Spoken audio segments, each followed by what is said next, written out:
Nostalgia and fond memories can really trick a person's mind. I played the original Tomb Raider trilogy back in the 90s, and I played the reboot trilogy that came out back in 2013, and I enjoyed both of those. Mind you, if I went back today and played the original on original hardware, it would probably be a pretty rough experience. But that's not the point. I was excited to play the Legend trilogy, and while there are some positive things, the experience as a whole left me pretty disappointed. This is the Potato Backlog Project, completions number 54, 55, and 56. For more info on the project, see the link below. I'm going to talk a little bit about each game, what I liked, what I didn't like, what worked and what didn't work, what was the most disappointing. So stick around to the end of the video for the most precious relic of them all, the Tater Raider, and let's go. A little context before we get into this. I played the Xbox 360 versions of these games. I know there are better ways to experience these games now, but these are the versions I own. And the point of my backlog project is to finish all the games I own but haven't completed. There is still a massive fan base for Tomb Raider. The Lara Croft character is absolutely iconic and a pop culture perma-fixture both past and present. It goes without saying these are my experiences with the games, my thoughts and opinions, and in no way are they meant to take anything away from the things that you love. I'll talk about all the things that I really liked in a minute, but the biggest reason I was left disappointed was the game Tomb Raider Underworld. Maybe it's because I played them in release order, Legend, Anniversary, then Underworld. Maybe the undercooked, buggy, unfinished feeling of Underworld sullied the entire experience for me. Underworld should have been the best of the three. They look to add new gameplay mechanics, the worlds are more detailed and full, Lara herself looks amazing, but this all ends up just being surface level stuff. It's like the painting or drawing that looks awesome from far away, but when you get up close, it's just a horrible botched mess.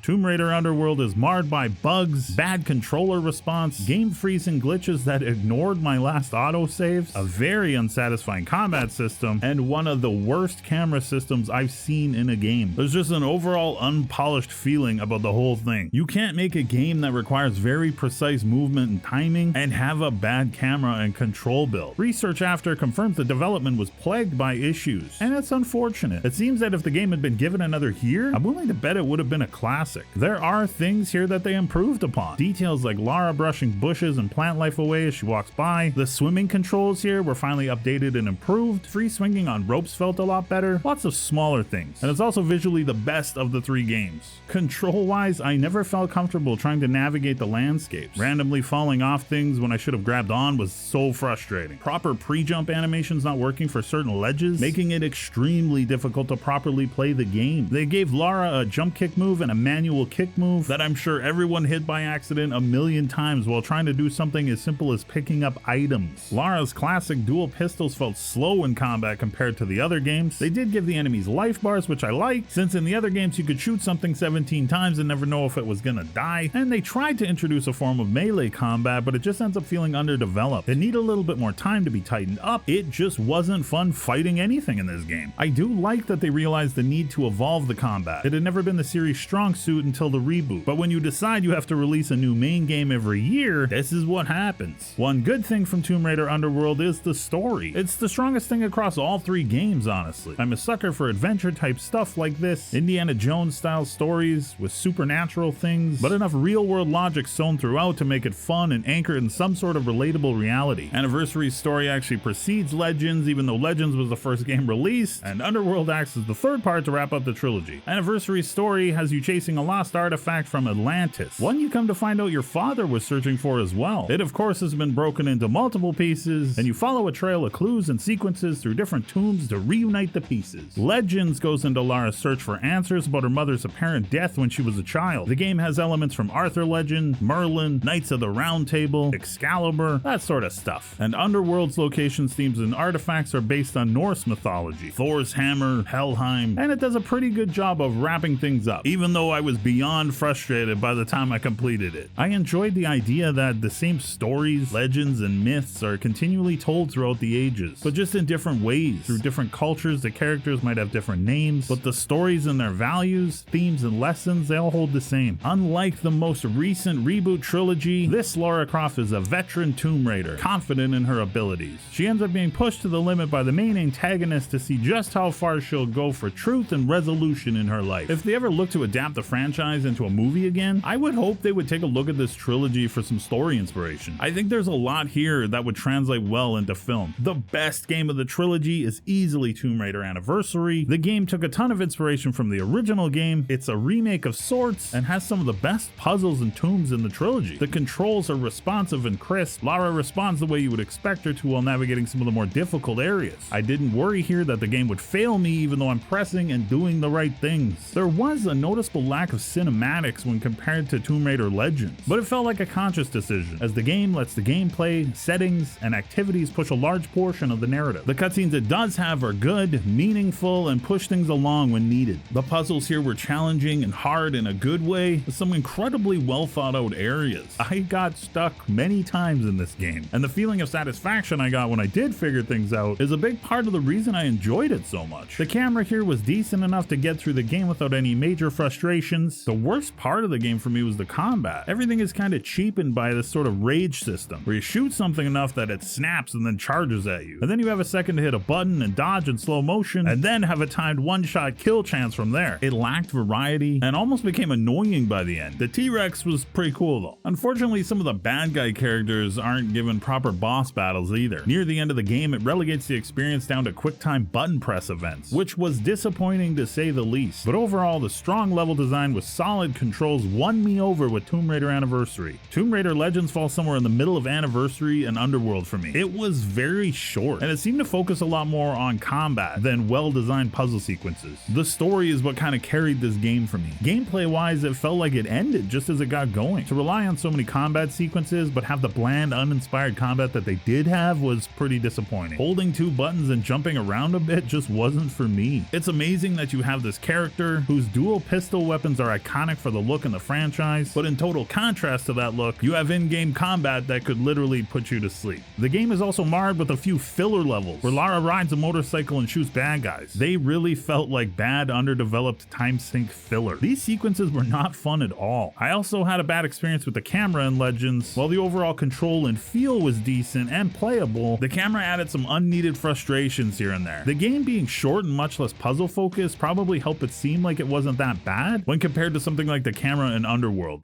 4 happy potato faces out of 5 for Anniversary, 2 happy potato faces for Legend, and 1 happy potato face for Tomb Raider Underworld. The only game worth playing today would be Tomb Raider Anniversary. That game holds up the best out of all 3 as a fun, challenging experience to be had there for gamers that like puzzles and adventure type games. I'm on the fence about the upcoming remaster for the original trilogy. I'm not sure if I want to get it anytime soon. I like the fond memories that I have of those old games, and I don't want to be disappointed if the remaster doesn't live up to those memories I have. But with that, the Backlog project rolls on. Thank you so much for watching. Be kind to yourselves and others that deserve it. We're on to the next one.